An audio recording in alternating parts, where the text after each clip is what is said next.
Hello everybody, my name is Titus. I have another video for you, an interesting one to make you think. I don't know what the scientific evidence there will be for it, but it's just an interesting thought, tickle your fancy, um, about mushrooms, fungi, the mycelium network, nature, plants, trees, etc. As you can see, I'm in the middle of nature. It's a nice cool fall day. There's a little glimpse. And I know it's a vertical video. I know, get with the times, go horizontal. But there are some things you probably won't be able to kill anytime soon. However, back to the subject on hand. So, I recently got into mushrooms and obviously fungi and mycelium network, and watching some of Paul Stamets' presentations and his videos, as well as others. Part of it, one of the things that really I found fascinating was the mycelium network. It's essentially the network of a fungi that essentially reaches out in nature, connects everything essentially. Can also serve as a bridge in terms of communication to plants nearby. So trees, shrubs, bushes, flowers, whatever, if they're connected or attached to this mycelium network to some degree, it can effectively send signals through this mycelium network. So, could you imagine for a second? So let's say, and I think this has been proven, where let's say a specific tree or a flower or shrub or whatever is under direct threat of some kind of parasite or another kind of fungus, a bacteria, etc. And this tree, shrub, bush, flower is able to therefore send a distress signal to its roots, and the mycelium network picks up on this signal and therefore transmit this signal across its own network. And any shrubs or any similar plants identical is able to pick up on this signal and therefore respond in kind to this signal.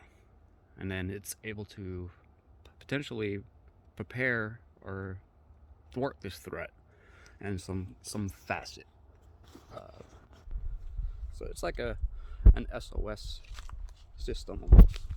It's kind of like a biological internet almost, where plants communicate with one another through a means other than some other methods in nature, perhaps beyond just their root system. So it makes you think for a second.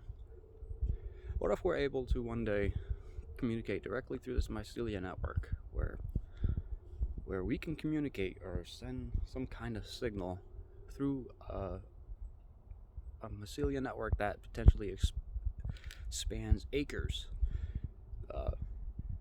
connected to hundreds of thousands, if not millions, of trees. What if you can manipulate a tree's ability to sprout flowers, whatever, bloom in the winter, through communication through a fungal network, through a mycelium network? If that's the means in which there's primary communication between trees besides the seasonal changes. I don't think, personally, I haven't done any further research on the matter when how trees respond to seasonal changes, like what triggers pretty much the entire side of a hemisphere to change, to have the trees change at the same time, essentially. Fall. So there's got to be, what I've learned in life, which is usually more than one way, one method in which how something is done or a response to something. It's never usually singular. So perhaps the mycelium network is just one of these methods in which trees and whatnot can communicate. But again, so imagine for a second we're able to communicate using our technology through a mycelium network and effectively communicate with trees without ever actually,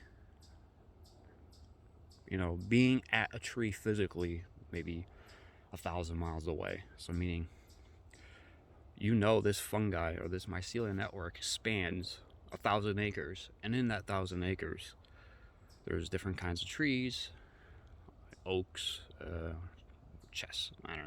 oaks, redwoods, etc.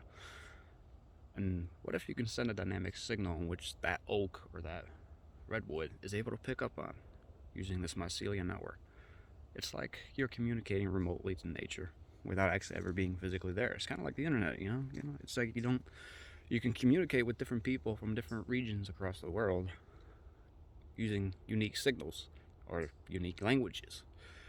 So it's like I don't speak Chinese or Japanese, but there's translators in which I can translate my language, and which therefore communicate with somebody who's halfway across the world, and they're able to understand it. It may not be the most perfect interpretation or translation, but they can get the gist of it. So can you imagine for a second if we can do that with nature, where we can essentially effectively communicate with trees and shrubs or other plants through the mycelium network. Again, I don't know if there's been any kind of scientific research or studies or whatnot that have tried this before. Perhaps this is the first you're hearing it, or it's never really been tried. It's definitely an interesting approach, because there are networks that span hundreds of acres, if not thousands of acres, and there's definitely, I think, worth trying. How can we detect these signals? How can we interpret these signals? How are these signals sent? What's the responses needed? Or what action do we need to take to elicit a specific signal? And then capture that signal, translate it, or maybe observe how this signal is sent. So meaning, we see a tree in distress, it's been attacked by a bear or scratched, and it sends a unique signal. And we pick up that signal, and then therefore, whatever that response that tree sent, if it communicates with other trees saying, hey, watch out, maybe other trees can be better equipped in responding and handling that kind of threat better or quicker than if it never did or it never received that signal. So it's like, it's interesting. Interesting thought, but maybe makes you think. And yeah, appreciate you watching, and feel free to like, comment, subscribe, whatever. Thanks. Have a great day.